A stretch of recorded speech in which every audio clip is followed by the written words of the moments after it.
کسی نے اس کا پتہ پوچھ لیا ہوتا۔ ایک بولا یار جب وہ بات کرتا تھا اس کے منہ سے پھول جھڑتے تھے۔ دوسرا کہنے لگا جب وہ مسکراتا تھا تو سامنے والے پہاڑوں پہ عکس پڑتا تھا۔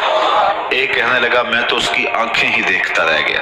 کہا جو بھی ہوا تم اس کے حسن میں کھو گئے اور وہ اپنے حسن کا جادو جگا کے قیمتی اونٹ ہتھیا کے لے گیا۔